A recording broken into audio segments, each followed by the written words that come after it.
Voilà pour l'exposition à l'Art Gallery Show. Il est temps à présent de retrouver notre invité du week-end. Et notre invité aujourd'hui s'appelle Mehdi Hadjabed. Mehdi, bonjour. Bonjour. Mehdi, vous êtes gérant et fondateur de la société Onergie. Alors, est-ce que tout d'abord, vous pouvez nous présenter votre entreprise? C'est très simple. Onergie, c'est deux concours remportés en 2006 sur la principauté de Monaco, où l'idée c'était de proposer des solutions de dessalement par énergie renouvelable. On a eu l'opportunité de rencontrer Monseigneur et d'avoir la chance que la fondation puisse rentrer dans notre capitale. Et depuis, c'est une petite SARL, un bureau d'études qui va fournir des solutions de traitement de l'eau par énergie renouvelable. Alors concrètement, comment ça marche? Ça marche par des petites valises, c'est ça? Alors on a des petites valises. Concrètement, on a 3 qualités d'eau.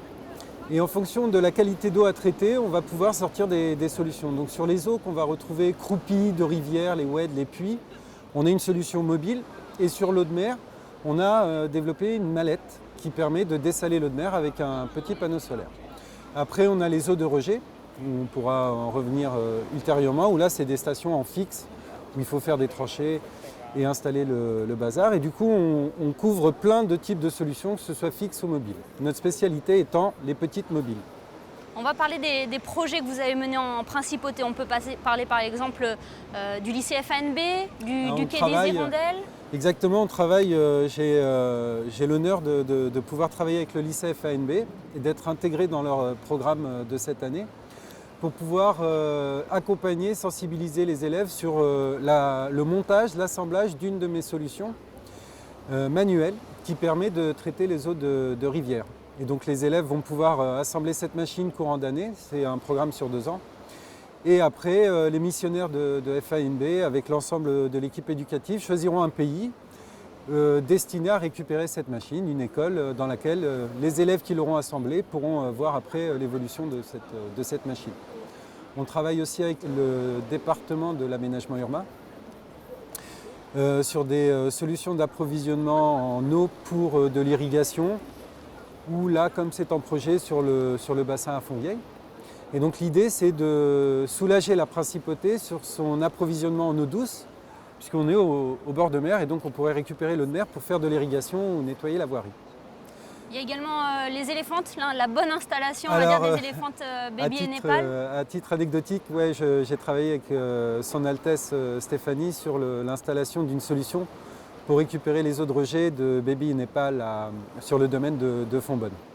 Et votre champ d'action ne se limite pas qu'à Monaco. Vous avez également participé à des projets avec la direction de la coopération internationale monégasque? Heureusement non, oui. Nous, notre vocation, c'est plutôt d'essayer de s'expandre et d'appliquer nos solutions à des populations qui sont plutôt isolées et en crise d'eau, ou alors des gouvernements qui souhaitent trouver des solutions alternatives. Et oui, avec la coopération internationale, on a travaillé sur le territoire du Maroc pour un oasis et sur le territoire de la Mauritanie pour un dispensaire entièrement isolé. Et là, je crois savoir qu'il y a une nouvelle action au Chili. Le Maroc, ça s'est poursuivi. On a monté un petit atelier aujourd'hui avec un employé et on va travailler avec l'équipe du Marathon des Sables de 2016 pour pouvoir leur approvisionner en eau, les bivouacs. Et aujourd'hui, moi, je m'ouvre sur le Chili, où on a un énorme marché en Amérique du Sud avec des agents qui se sont déjà manifestés sur Cuba, la Bolivie et l'Argentine, donc je croise les doigts. Dans vos engagements à l'international, il y a aussi votre engagement dans les objectifs du millénaire pour le développement de l'ONU. Est-ce que vous pouvez nous en dire plus? Et ça a été une agréable surprise que d'avoir été contacté par la coalition des ONG qui doit présenter un texte dans le cadre des objectifs du millénaire pour le développement à l'ONU. Et du coup, vous imaginez bien, quand ils m'ont invité le 16 juin à l'ONU, j'étais super fier. J'ai pu présenter Onergie et nos solutions. Et en fait, on est la seule SARL à faire partie de cette coalition et avoir été intégré comme une sorte de solution sociale, même si derrière il y a une idée du business.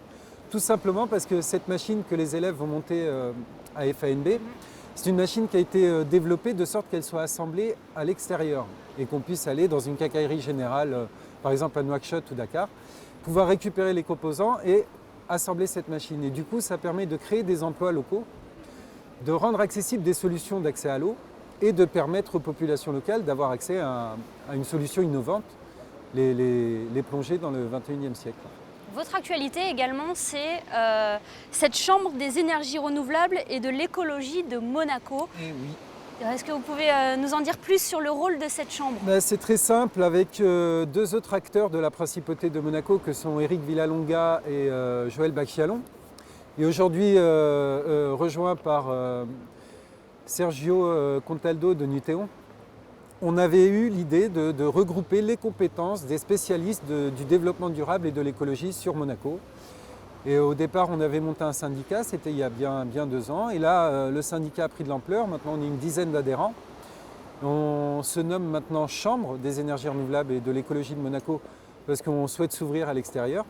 On a déjà pas mal de contacts avec des pays qui souhaiteraient bénéficier de nos compétences et pouvoir les introduire chez eux pour monter une sorte de pont de compétences entre nos spécialités et leurs besoins. Et du coup, toute cette émulsion a fait qu'on a décidé de créer un événement autour de ça le 14 à Milan. Durant l'exposition universelle de Milan, avec l'opportunité de le faire au pavillon monégasque. Et du coup, le 14 à midi, on va présenter notre chambre, présenter les adhérents, et pouvoir exprimer aussi notre vision sur la principauté où on souhaiterait être plus visible. Le rendez-vous est pris, Mehdi. Merci. Merci beaucoup d'avoir accepté notre invitation et on va découvrir ensemble, si vous le voulez bien, les prévisions météo pour les prochains jours.